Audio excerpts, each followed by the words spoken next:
Gold trusted gold buyers మీరు తాకట్టు పెట్టిన బంగారాన్ని విడిపించి ఈ రోజు ఉన్న మార్కెట్ ధరకు కొనబడును.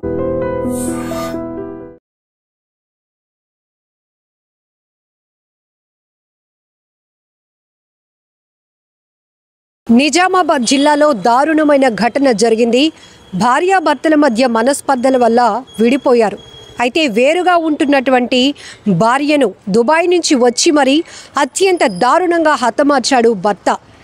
కన్నబిడ్డల కళ్ళెదుటే ఆ తల్లిని అత్యంత దారుణంగా పాశవికంగా గొంతు కోసి హతమార్చాడు.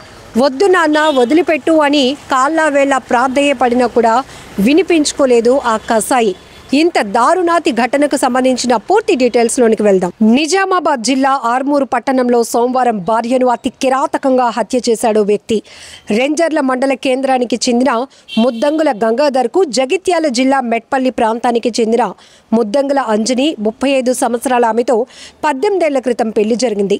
వీరికి స్పందన, ఇందు అనే 2 కూతుళ్లు ఉన్నారు.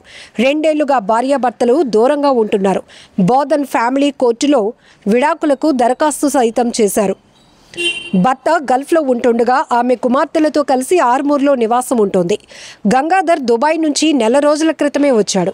విడాకుల విషయమై ఆమెను సోమవారం బోధన్ కోర్టుకు రావాలని పిలిపించి నిజామాబాద్లో కలిశాడు. కోర్టుకు అవసరం లేదని చెప్పి ఆర్మూరుకు వచ్చింది.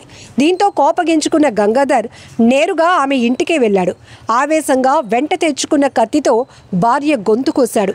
అక్కడే ఉన్న కూతుళ్లు వద్దంటూ అడ్డుకున్నా ఆగలేదు. ప్రాణాలు పోయే వరకు కత్తి దించలేదు. అనంతరం పారిపోయే యత్నం చేశాడు. ఈలోగా అప్రమత్తమైన స్థానికులు నిందితుడిని పట్టుకుని పోలీసులకు సమాచారం ఇచ్చారు. ఘటనా స్థలాన్ని Nizamabad police commissioner Sai Chaitanya, Armoor ACP Venkateswara Reddy, CI Satyanarayana పరిశీలించారు. కేసు నమోదు చేసి దర్యాప్తు చేస్తున్నామన్నారు. అటు తల్లిని కోల్పోయి ఇటు కిరాతక తండ్రి జైలు పాలై ఆ చిన్నారులు 2 అనాథలయ్యారు. మాకు దిక్కెవరు అంటూ వారు రోధించిన తీరు స్థానికులను కంటతడి పెట్టించింది. ఏది ఏమైనా ఈ మధ్యకాలంలో భార్యాభర్తల మధ్య బంధాలు హింసగా మారుతుండటం కలవరపెట్టే అంశమనే చెప్పాలి. నిజంగా ప్రస్తుతం ఉన్నటువంటి సమాజం దేనికి ప్రయారిటీ ఇస్తుంది? ఆర్థిక సంబంధాల చుట్టూ మాత్రమే తిరుగుతుంది. మళ్ళీ ఎన్నికలంగానే చాలా విరక్తి కలుగుతుంది. మంచి అనిపిస్తుంది కదా, లేడీస్ కూడా ఛాలెంజింగ్ జాబ్స్ చేసినప్పుడు చాలా బాగుంటది. ట్రాఫిక్ అసిస్టెంట్స్ గా నియమించిన ట్రాన్స్జెండర్స్ అందరితో సాల్యూట్ చేయించుకుంటున్నారు. ఫుడ్ డెలివరీ ఇవ్వటానికి వెళ్ళినటువంటి డెలివరీ బాయ్ అనిల్ పై కళ్ళ ముందు పెళ్ళండి